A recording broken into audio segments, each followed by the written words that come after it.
right, week 15 is all but in the books. We actually do have two Monday Night Football games tomorrow that I'll be up here live reacting to, as well as every other game on Sunday. But today we're going to be talking about the Green Bay Packers defeating the Seattle Seahawks. 2 minutes left on the game. It's 30-13 right now. I assume that'll be the final score, but if it's not, I'm sure you know the score. What we learned in this game is the Green Bay Packers are definitively in the top 4 NFC team conversations, and I really do think they're one of 4 NFC teams that has a viable path to the Super Bowl this year. You could argue that at his peak, Jordan Love is the best quarterback in the NFC. How often you get his peak play, that's a question mark in of itself, but he has cut down on the turnovers in the month of November into now the month of December. Tonight, 20 of 26 for 229 passing yards, 2 touchdowns, no interceptions, and a 128.5 passer rating against a Seattle defense that has been really, really good over the last couple weeks. Jordan Love is cleaning up his game.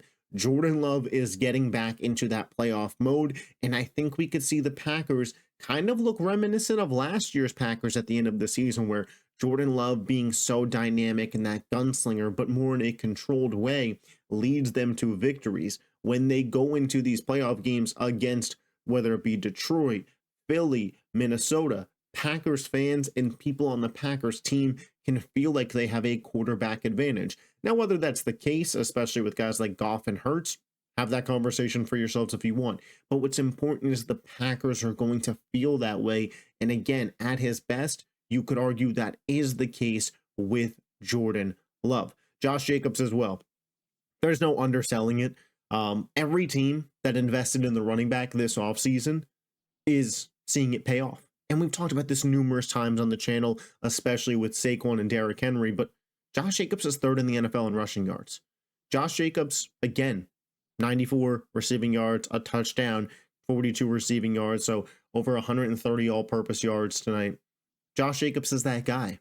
And Josh Jacobs has been a upgrade from Aaron Jones. There's no other way to put it. When the Packers had their 2 really good playoff games last year against Dallas and on the road in San Francisco, even though they didn't win, what was a common factor? A consistent good running game from Aaron Jones. They upgraded.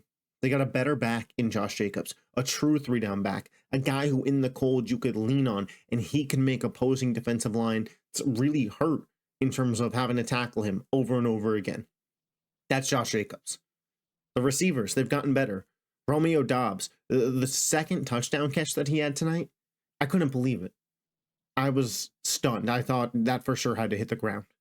And Romeo Doubs, with the hand-eye coordination, the ability to stay in bounds.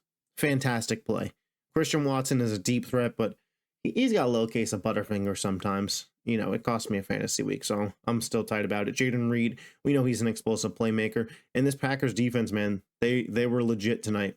Whether it was Geno, Sam Howell, and Geno's been playing good ball. So, you know, I get it, the name Geno Smith doesn't really carry a ton of weight, but Geno Smith's been playing some good ball. There's a reason that the Seattle Seahawks were first in the NFC West going into tonight. And the Green Bay Packers got the job done. The Packers are a really, really good team, a really complete team. And again, of the teams in the NFC, why would you believe in the Packers to go on a Super Bowl run, you may be asking, when they are 0-4 against the Vikings, the Lions, and the Eagles? Well, here's what I'll say to that. The Packers lost 3 of those 4 games by 1-score games. They're close, they're competitive, they're in them. The Eagles game was week 1 in Brazil.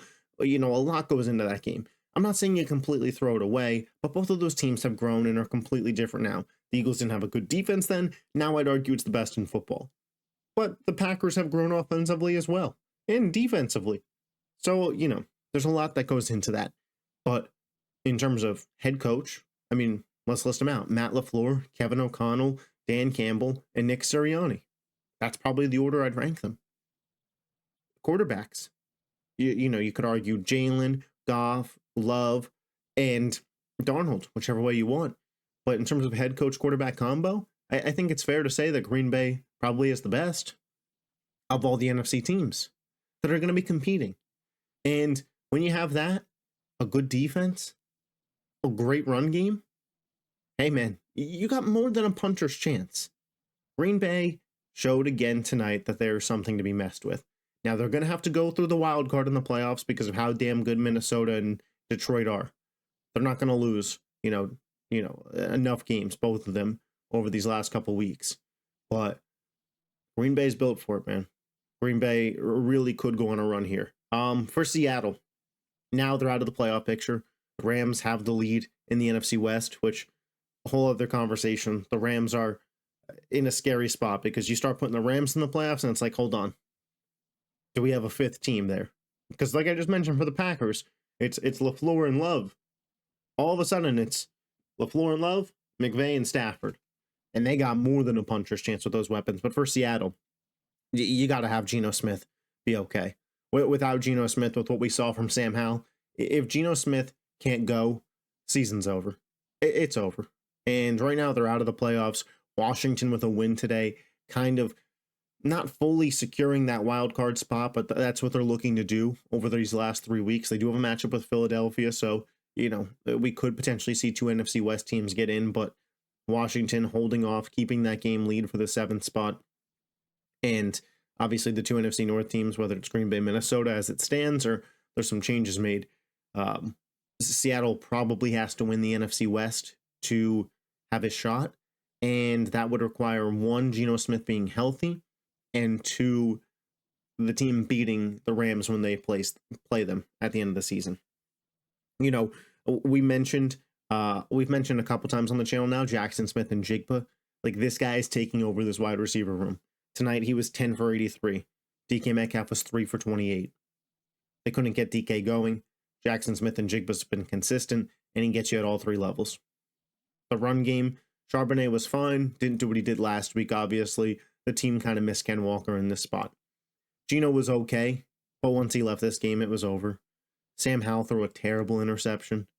Mike McDonald has done a wonderful job turning around the Seahawks this year. And if I'm a Seahawks fan, there's a lot that I'm happy about. Byron Murphy looks good. We have 2 really solid corners. It looks like we have the head coach of the future. JSN starting to pan out. Good weapons. Ken Walker, Zach Charbonnet in a league that seems to be headed more towards running back duos. We have that. Geno obviously isn't the answer in the future. Seattle's the team who should trade up for a quarterback. Maybe not this year, because it's not a very loaded class. Maybe you roll Geno out there one more year. But if I'm Seattle, and I could trade up and get a Jalen Milroe to sit a year behind Geno Smith next year, I'm doing that in a heartbeat. With the athletic intangibles that guy has, we could have another conversation another day, but quarterback sitting a year, that needs to be brought back. Because the success rate, I don't have the numbers in front of me, but on the eye test, I feel like it's way better. Even the little benching that Bryce Young got really rejuvenated him. Same thing for Anthony Richardson, although he's got some problems. But Seattle, while there's plenty of good on this team, they're not quite there at the level to compete for a Super Bowl. Maybe they can compete in the NFC West, but I think from an entertainment standpoint at this point, especially if Geno's out, I'd rather see the Rams in the playoffs, truthfully. Stafford, McVay, Kupp, Nakua, Kyron. That's more entertaining than Seattle with Sam Howell. Again, we'll see, but Geno, it didn't look good. It didn't look good. And even before then, the Packers kind of showed why that they're a tier above this Seattle team. Seattle's fun. Geno's fun. But the Green Bay Packers are a legit Super Bowl threat. And Seattle is maybe a playoff team. That's where they're at. Bright future ahead of them, but they're not ready for that primetime spot yet. Overall, this Sunday Night Football game could have gone anyway. Going into it, I saw 2 teams that were playing at decently competitive levels, and leaving it, I thought, okay, 3 weeks to go to the playoffs. I got a clear picture. The Green Bay Packers are solidified as a team in the NFC that can go on a Super Bowl run, and the Seattle Seahawks have clearly enough setbacks that it's not their year. And I don't think going into it, Seahawks fans thought it was their year. Plenty of good to see in Seattle and Green Bay. Hey, you never know. You never know. Last Super Bowl you won, you did it from a wild card spot. But as always, those are just my thoughts. Be sure to subscribe to the channel if you do love the NFL. Like I mentioned, we'll be back up here tomorrow talking about every Week 15 game. That video will go live at 4:30 on the channel, and then we will be live after the conclusion of both Monday Night Football games to talk some more ball. 16 subs away from 100. If you haven't hit that button, do so. Hit the like button. I'll catch you next time. Peace.